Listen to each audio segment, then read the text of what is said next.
Hi guys, I hope you're doing well. Yes, I'm wearing the same shirt.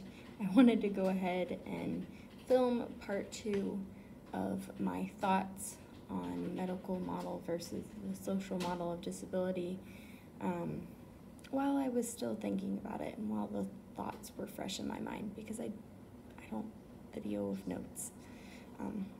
Sorry, my speech teacher from high school and college are probably rolling their eyes because you're supposed to have notes, but anyways, I don't do my videos off of notes.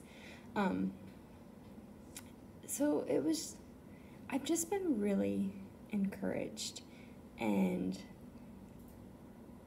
the medical model and the versus the social model, it makes you think about things.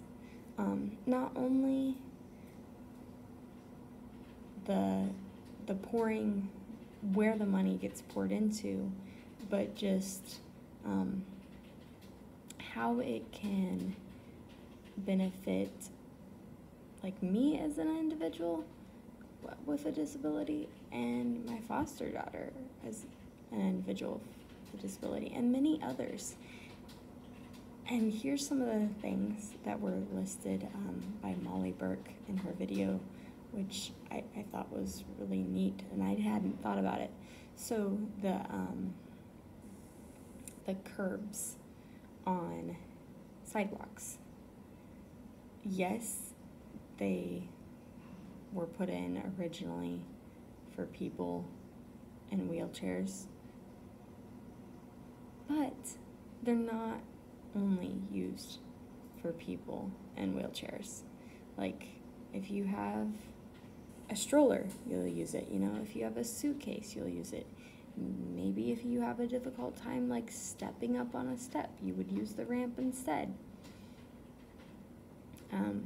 Ramps at churches are not only used by people with disabilities. Sometimes if you're getting equipment back and forth in the church, you know, you wheel the equipment. If you're moving something,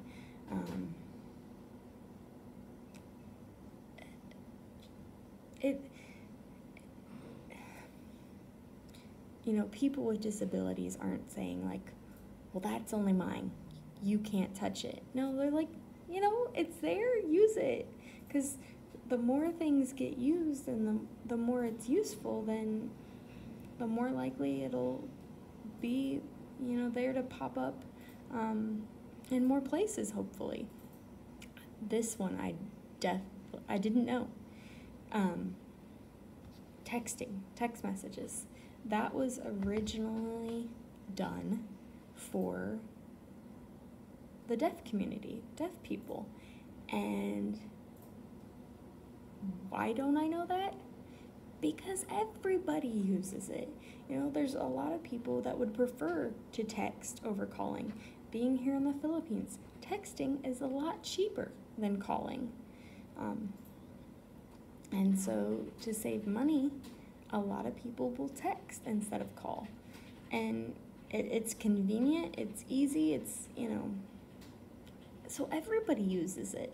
So not only with the social model, it not only benefits one group of people, it benefits others, and it takes away the stigma of that, oh, that had to be done for so-and-so because, yeah.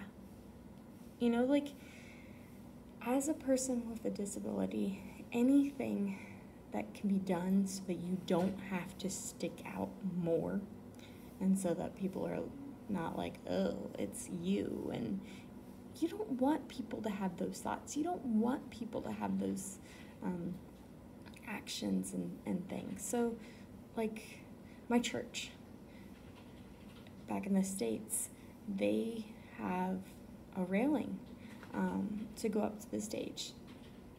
It might have been put in for the elderly. It might have been put in for people with disabilities. It might have been put in for the pastor, you know, just like if he's having a day where he needs to put his hand down on something to stable himself as he's preaching.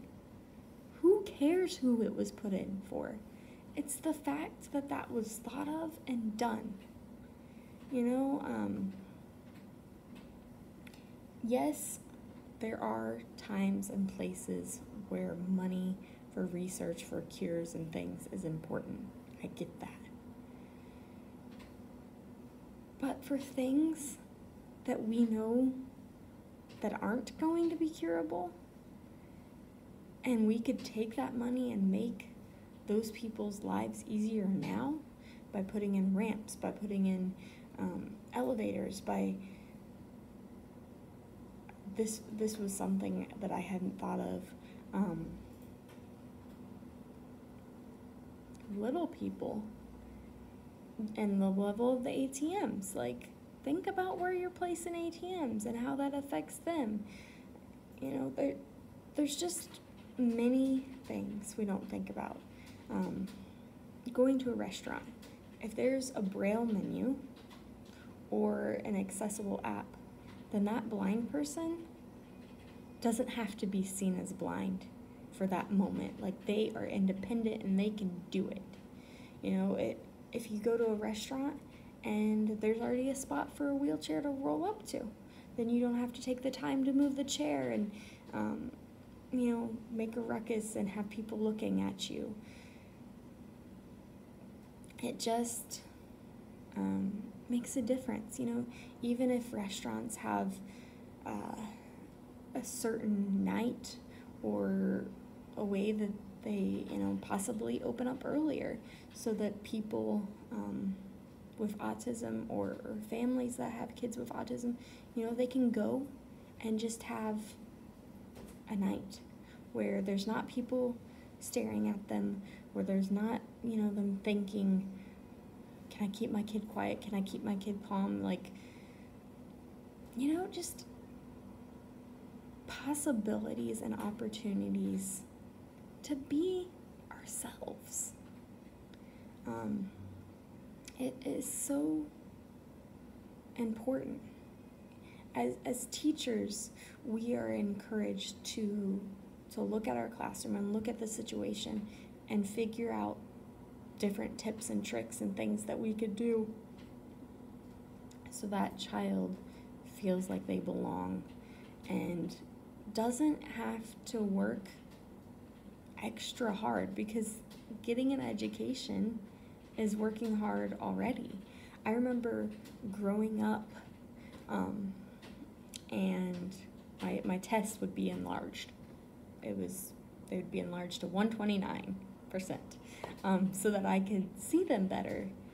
And if teachers remembered to enlarge my test beforehand, I could take my test right with everybody else, and I most of the time was done the same time as everybody else. But if they forgot to enlarge my tests, then I would have to take that during another time, whether that's coming in before school, staying after school, staying in for a recess or whatever. And that's when I noticed my disability the most. That's when it was hard, because then I wasn't doing things with my peers. I might have to go out and sit in the hallway as they go over the answers because I hadn't taken the test yet. I had to do that in college. And there was one day where I broke down. Yes, it was an honest mistake to forget to enlarge my test, but it was hard because, you know, I'm paying to take this class, but now I can't hear them go over the answers because I haven't taken the class and I have to sit out in the hallway, and I don't know. It was embarrassing. It was hard to deal with, and it's unfortunately probably something I'll never forget. I don't blame that teacher, but it's just like, is there a way that what I need could be more normalized, you know? Could we print off the test for everybody at like size 14 or 16 font, you know? When you're looking at a screen, when you're looking at papers day after day after day, minute after minute, like it's tiring on everybody's eyes. You know, maybe everybody would benefit from an enlargement. Another area that bothers me a little bit is, guys, this is considered, oh, it's upside down. No, it's not. This is considered large print. okay? That might be large print for a Bible because Bibles are so small, but that's not large print. Large print is not 12-point font. That is regular size font. Large print is 18 or even better, 20%, 20 fonts. Yeah, is that going to make the Bible bigger? Yes, but you're going to be able to see it better. And not only is that benefit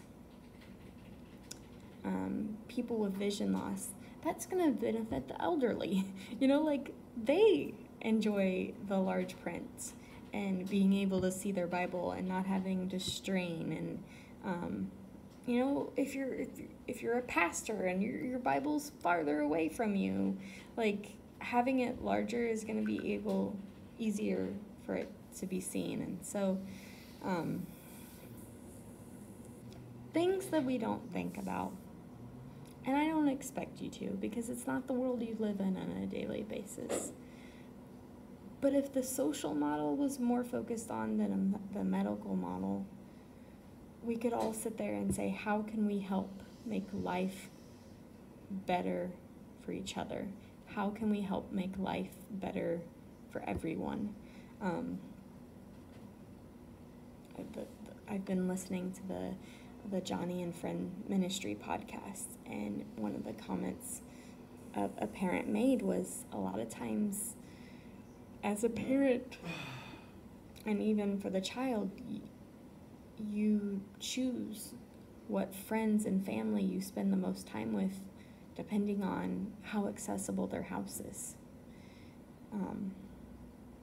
And that's not saying that everybody should go out and build a ramp, but hey, if it's a nice day, instead of hanging out in the house, let's hang out outside, and then you don't have to deal with the stairs or whatever.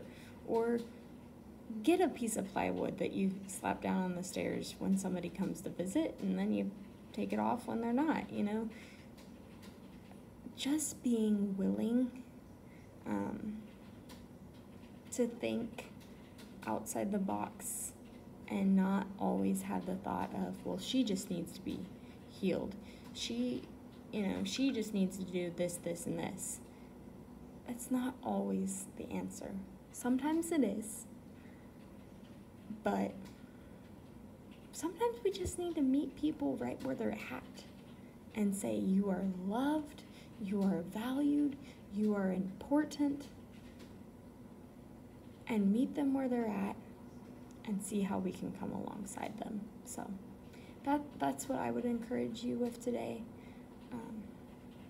Look around you, see how you can look at your life and include people that are different than you, disability or not.